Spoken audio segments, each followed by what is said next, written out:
Hello and welcome back to another Doctor Who action figure review. Today I'm taking a look at the latest 3-pack as part of the second wave of B&M exclusives for 2021, and that is the Earthshock set featuring the 5th Doctor and the 2 Cybermen androids and Cyberbomb. This is a really cool set, I'm really looking forward to talking about it, but first, as ever, let's begin by taking a look at the packaging. The figures come packaged in the standard window box with the current Doctor Who logo and TARDIS style guide. We have the gold foil limited edition sticker, and the title of the story, and the year that it's from, 1982. And then on the back of the box, we get to look at the figures in the set. And then as we take the bobble out of the box, you can see that there are some additional secret accessories hidden behind the TARDIS and the Doctor Who logo, and that is 2 pairs of neutral hands for the androids. So that's really cool. I had no idea about that when I opened it up, so I love that. More on that later. And then, just like with the other sets this year, we have a diorama backdrop, which is of course the tunnels from the start of Earthshock. So you've got the little hatch there in the middle where the cyber bomb is. That's what the androids are trying to protect. And then off to the right, we have the TARDIS. As ever, a fun little diorama backdrop to pose your figures against. So out of the box, the figures look great. And we will talk about the 5th Doctor a little bit later on, but let's focus on our new characters. We've got the 2 Cybermen androids here. So one of the things people have been asking for years, much like with the 60s monsters, we've wanted more 80s monsters. We've had plenty of Cybermen, we've got plenty of Daleks, but we wanted a bit more variety. And now we have something that I don't think anyone really expected we'd ever get, which is the 2 Cybermen androids. Now, Earthshock is, of course, an incredibly popular story. It's one of my favourites, and I always thought the androids were pretty cool looking. But like I said, not ever something that I thought we'd get a figure of, but now that we have them, I'm really pleased we do, because I really like them. Even though they are very simple, they are just completely black, but they're a lot of fun in terms of posability, especially when coupled with the backdrop. I think it works as a really nice set. Much like with the Vord and the Sensorites that we've had earlier in the year, there is quite a bit of new tooling going on with this figure, and of course it uses the same Axon Man body, so that's, guy in a leotard, and of course that's exactly what the androids were. First off, in terms of new tooling, we have the new head. Now, obviously there isn't an awful lot going on here because they were just blank-faced robots, but what they have done is pretty cool. You can see you've got the front part, which is sort of like a faceplate, is covering a sort of a full head stocking. The faceplate is all smooth and finished with this lovely glossy black paint job. It really looks great when the light catches on it. I love that. And then if you turn him around, you can see that they've sculpted in stuff like the ears underneath the fabric and the way that the fabric's all bunched up so it looks like there's a person underneath. I love that. That's some great attention to detail. And then, of course, the other bit of new tooling is the hands. The main hands that the figures are packaged with when you first take them out of the box are these open firing hands, because that's where the armaments were in the androids. They were all built in. So what they've done here is they've posed it so, outstretched hand, and they've even added a little nozzle there, as that's where the blaster fire would come from. I absolutely love that. I love that they went to great lengths to recreate that. They look really cool when you've got them posed doing that. And then on the other hand, it's slightly open, sort of an action pose, I guess. The same with both of these hands. They've done great work in capturing all of the details of like the fabric being bunched up and the creases and stuff. Really, really great. I love that. And like I said, both androids come with additional sets of hands, both the same. These are just very plain neutral hands. Again, much in the same vein as the other ones. The creases and stuff look very authentic and realistic. And I love that they have given you the opportunity to pose these guys however you want. Standing on guard, patrolling, like they were at the beginning of the story, or ready for a full gunfight. And then if you go down to the feet on the androids, they've even added a little bit of brown paint just around the soles of the feet to make it look like they've been walking around in the muddy tunnels, which is great, and a nice little bit of detail. Honestly, although they're very simple figures, I really, really like them. They're really great. Not figures that I thought we'd ever get, but now that we do have them, I'm really glad we've got them. And of course, they come with an additional accessory. Loads of accessories in this set. Loving the amount of new accessories we are getting in these B&M sets this year. We have the Cybermen's bomb. This is, of course, the focal point of part 1 and 2. This is what the androids are protecting, and they have done a fantastic job with this. It's just a hollow piece of plastic, but the way that it's been sculpted is very authentic. You can see all of the lovely details of all the switches, the ridges on the top.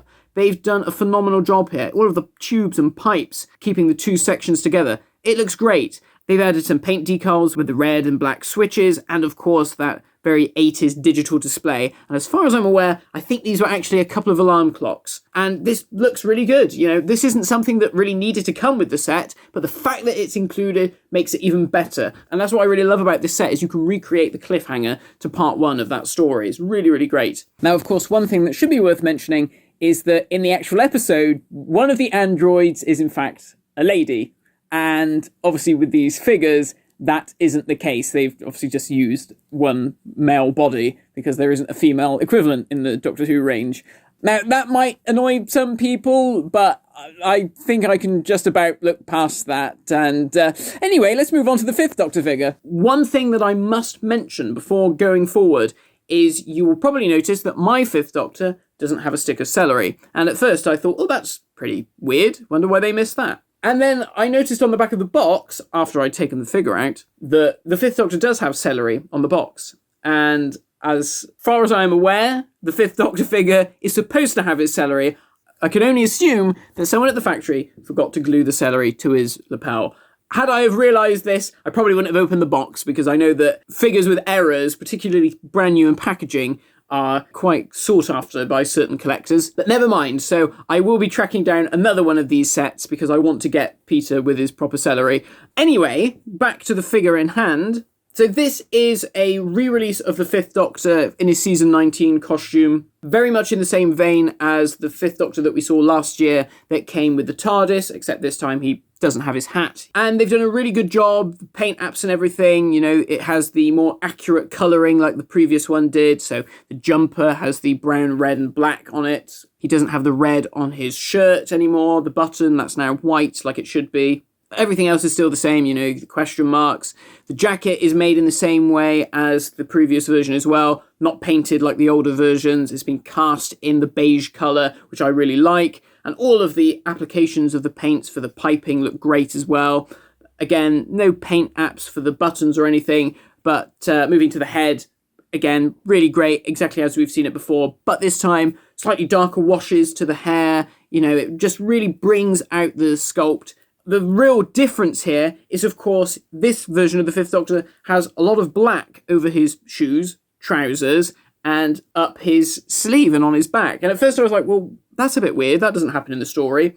But then I remembered the Fifth Doctor does get pushed around quite a bit in this story, especially at the beginning. So I'm guessing they were taking a bit of creative license and mucking the Doctor's costume up. And, you know, he does spend a lot of time on the cave floor faffing around trying to defuse this bomb. I guess they were going for, oh, his costume would get a bit dirty. And now I'm sure this is going to be critiqued by some people that they would rather have had perhaps a companion rather than another Fifth Doctor. We've had a lot of Fifth Doctors over the years. And obviously they've decided, well, we don't want to just keep re-releasing the Fifth Doctor. We'll try and do something different, which I commend completely.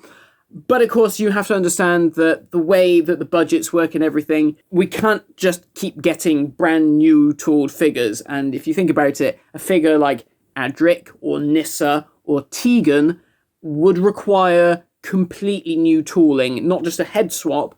You're basically looking at completely new tooling head to toe. It's very difficult. Obviously, we all love to see more companions. We all want Peter's companions in the line. But, you know, we've got a lot of new tooling in this set as it is, in terms of the bomb, the heads, the hands for the androids, not even counting the other sets we've had this year, all of which I think have had new tooling in some respect.